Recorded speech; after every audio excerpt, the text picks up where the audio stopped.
Why I will continue to commend the effort of those that keep on looking after me.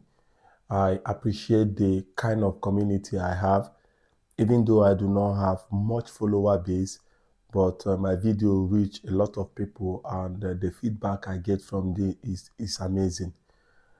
As I said earlier in my post that I made, I have continued to invest heavily in Nigeria. I have continued to bring investment into Nigeria in my own little way in order to continue to build in the country. Because I started reading up some nations that actually did well even in wartime. And one of those nations I read about was Israel. Israel was a country that is surrounded by a lot of people that are presumed enemies. Israel is an European country, but Israel is in the Middle East. It is surrounded by the Arabs. And it is a small dot nation, as they call it, a dot nation that, in a real sense, does not make any sense for it to be able to survive. But Israel have been able to do well, even against all odds. And one of the things I observe about Israel is that Israel are critical thinkers. Israel are debaters. Israel do not accept status quo. They do not accept anything as the true value of something. So if you tell an Israelite that this mic now is black, he will debate it to know truly whether this is black or whether it is dark blue. So because of those critical thinking, Israel have been able to create innovations and become innovative in their way. Now, even with the war that is going on in Israel, even with the problem that they are having, Israel have been a technology drive in the world. They have been able to create a whole lot of things. The Jews have been able to create businesses in America, in Europe, everywhere in the world. The Jews are known for their business acumen. The Jews are known for what they do, and they do it right. So now, I believe that the Nigeria problem can only be solved by the Nigeria people.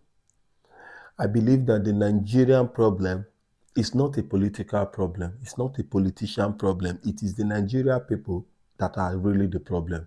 Now, having said this, we made this year, we made an investment of about 90 million naira, which is approximately $65,000 in only our Igusi storage that we do and warehousing. And when I talk about storage, many people think that we are just interested in storing agricultural products and then only selling them when the time is right. The answer to this is not right. My brand, I created a brand from what we are doing. We call it Odis 360. Odis 360 is a brand that we created that is going to do a 360-degree innovation around the agricultural cycle, especially the crop aspect of agriculture. We look at the entry point of this agricultural cycle. Having been experienced in this field of agriculture, I know how to fail in agriculture. Even if I don't know how to make money in agriculture, I know how you can fail in agriculture. And I'm using that my experience of knowing how to fail in agriculture in order to come into the business. And now, one of the basic way for you to fail in agriculture is to just rush into primary production without factoring in security. Security has been a major problem in Nigeria for now. And why the president is making his effort in order to see that he solve this problem. We know that they are negotiating with terrorists. We know that yesterday the president said enough is enough, that he's going to add 20,000 policemen into the police. They are going to recruit more armed forces. They have told the DSS to give a full authority to the forest guard. that have been waiting all this while to be given authority to man the forests of Nigeria. So he have given them direct leave to release them into the forest for them to continue what they sign up for, which is protecting our forest areas. He have also called on the National Assembly to quickly accept state police. States that are ready for state policing should be allowed to form their own police. Formally, the government are always against outfits like Omotekum that were created in order to be a vigilante for their own community. The president is saying that, see, his government will now support any of these vigilante outfit that is being created.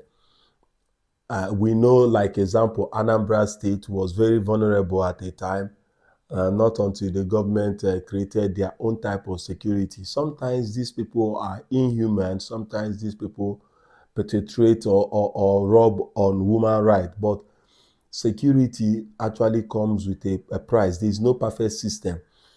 Even in America, people are complaining about the police. Even here in the UK, they are still complaining about their police. Everybody in the world, there is no place in the world that you see people don't complain about policing and all that. Security comes with a cost. But when we look at whether it's the good outweigh the evil, that is what we look at. For instance, the car that we are using to drive to work have, if you check the record, have killed so many people, even more than war. The airplane that we are using to travel have also killed so many people. But if you look at the good of the airplane, if you look at the good of the car, it outweighs the negative aspect of it, which is accident that might occur. You might even be driving well in your car, and just without notice, you are not overspeeding. The car will just malfunction and you fell off sideways, and that is done. So what am I saying? What I'm saying is that we'll continue to support any effort that the government is making in order to bring about security. But before then, we invested almost $65,000 this year alone in Igusi. Starting from today, Thursday, the 26th of November 2025, we are going in on another phase of investment in sesame seed. We are going to be investing in the Nigeria market, in the Nigeria commodity market. We are not going to be deterred by the current insecurity or challenges that are happening in Nigeria. And that is why we started with warehousing. I was talking about Odis 360. What is our plan? Odis 360, starting from 2026, will not only be into warehousing, will not only be storing product. We will be able to have our own warehouse in the government-approved storage facility in Lafia, Nasarawa State, Nigeria. Apart from having our warehouse there where we help store product according to required standard, we'll also be going into helping farmers with mechanization, because we believe that Nigeria have a large arable land. And with this arable land, some of the challenges that Nigerians also face is that they do not have the tools in order to work. I was ashamed yesterday in a bit when I see farmers were protesting here in the UK because the budget was passed by the Chancellor yesterday. And I saw that these farmers were protesting with tractors, like big boy protection, protesting. They were protesting with tractors. How many Nigerian farmers can boast of tractors? Now, we will now start to blame the government, that the government is supposed to empower farmers and all that. I know. I also blame the government.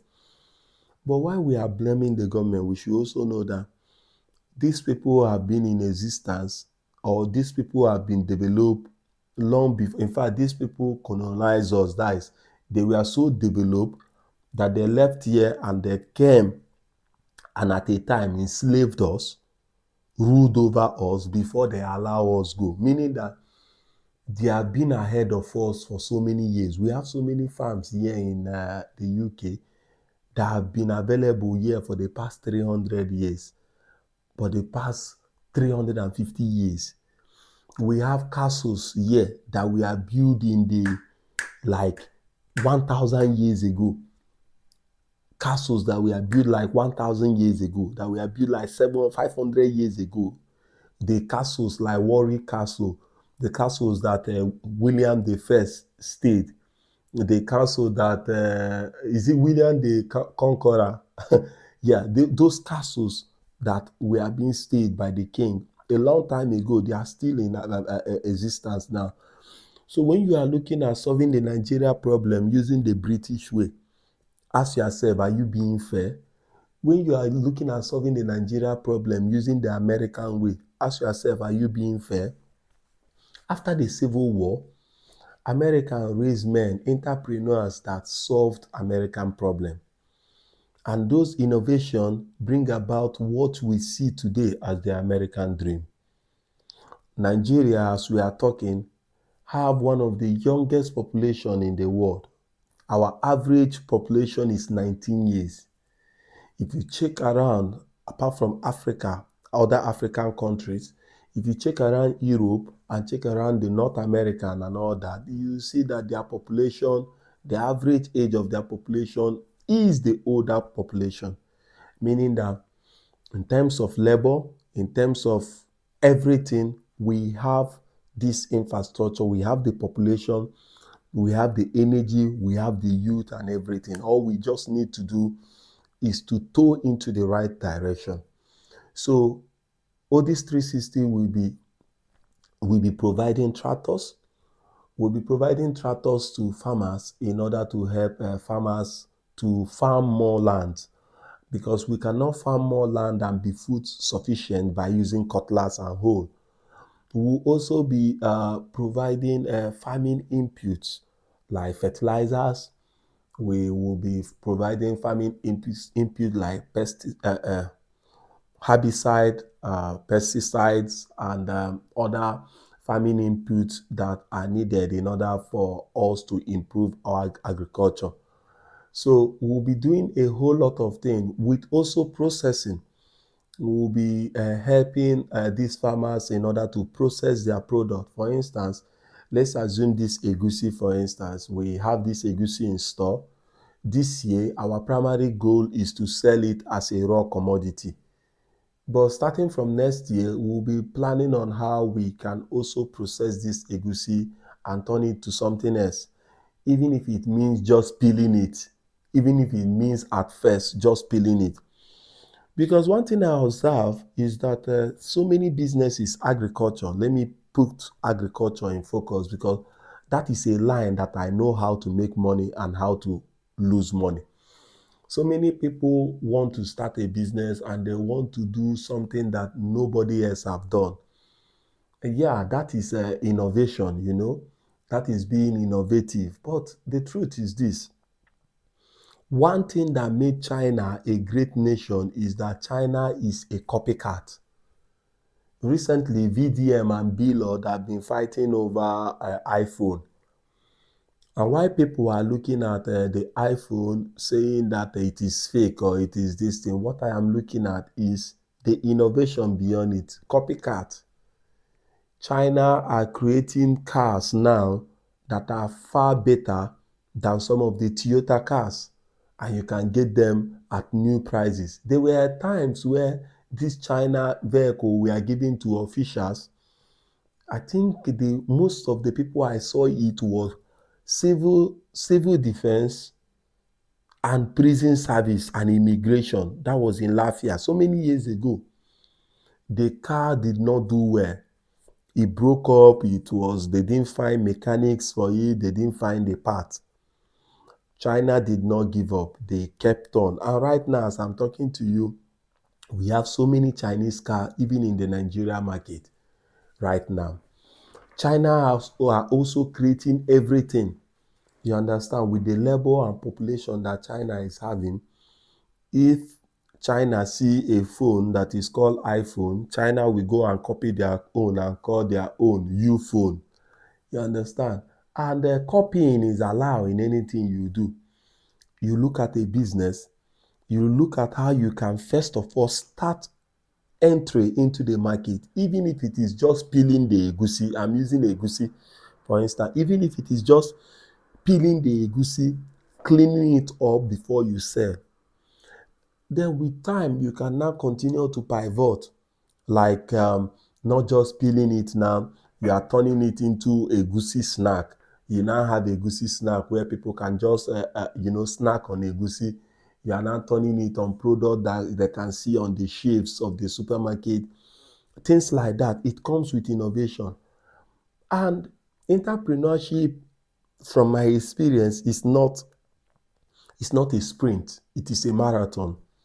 It is something that you do continuously for so many years. Look at Dangote. Dangote started by selling cement. He didn't do anything fancy.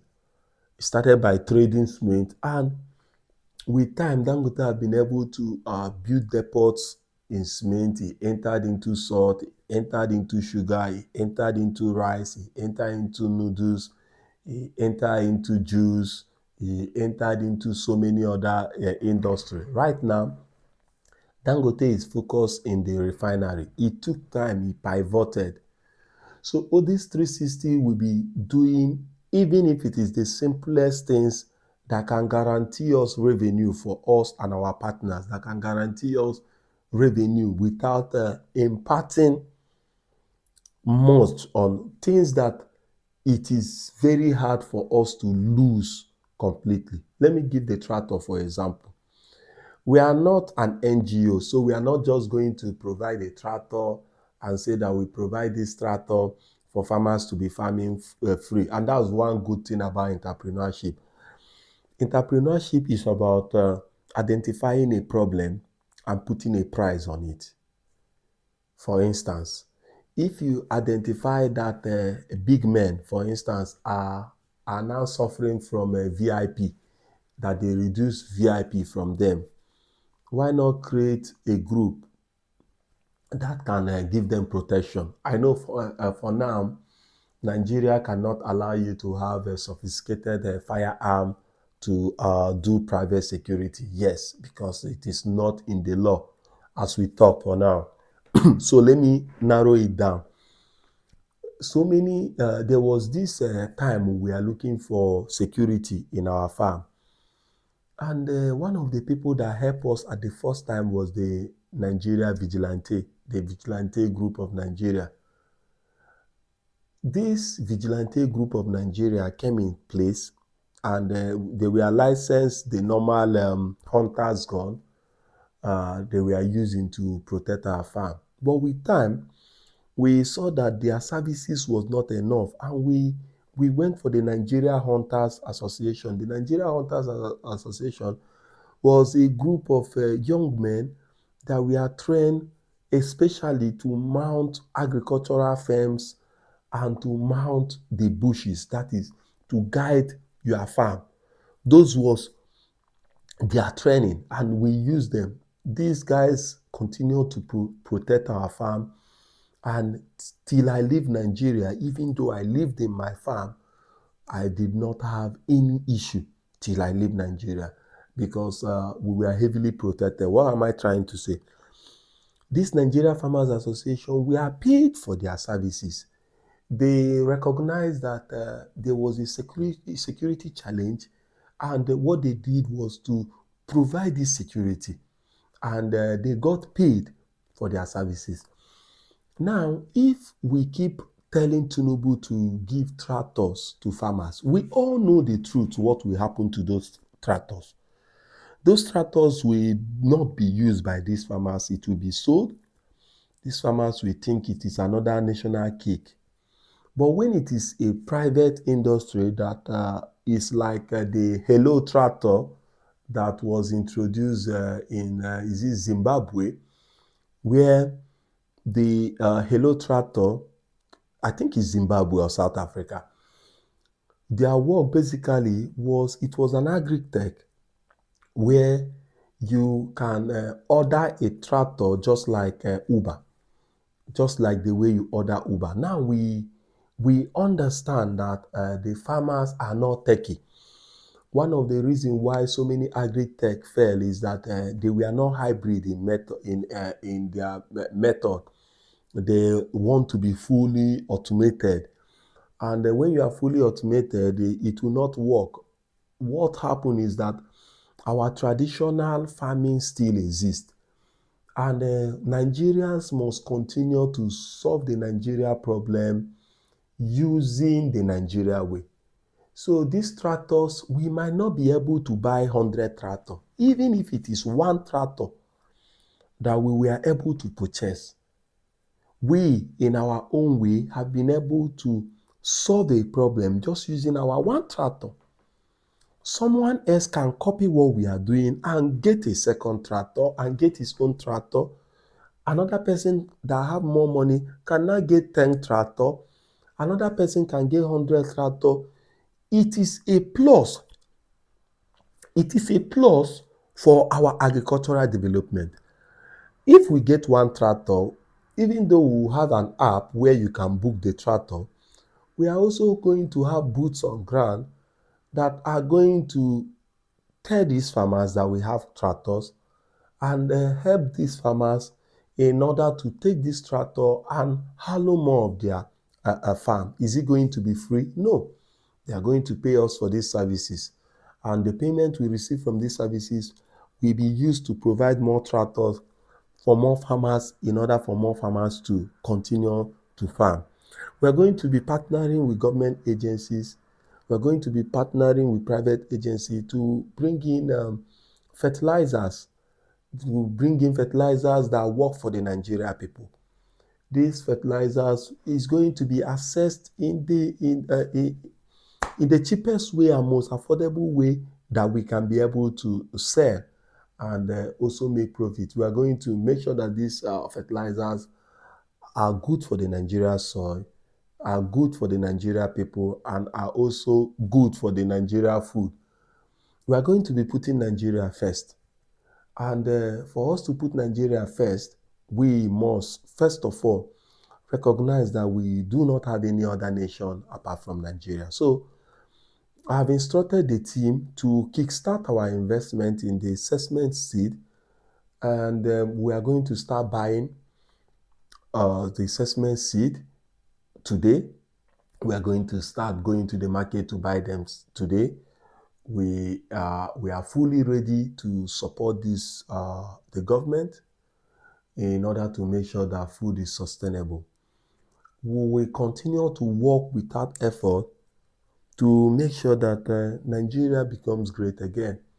We are going to be investing massively in Nigeria, and we are not going to stop. So this is me telling you that if you have not gotten my book on how to store agricultural commodities for profit, you can still send me a message. The book will give you access to our community and investors where we do all these things. So if you want the book, you can send me a message on +2347053216310, and I will get you added. The book is 20,000 naira. With that 20,000 naira, it also gives you access to our private WhatsApp group where we discuss about how you can join us if you want to join us in this revolutionary art that we are doing, not with gun, but with agriculture. May Nigeria succeed. God bless the Federal Republic of Nigeria, and God bless you all. My name is Simeon Odi. They call me Showboy, and this is Showboy TV. I'll see you again in the next one. Peace and love.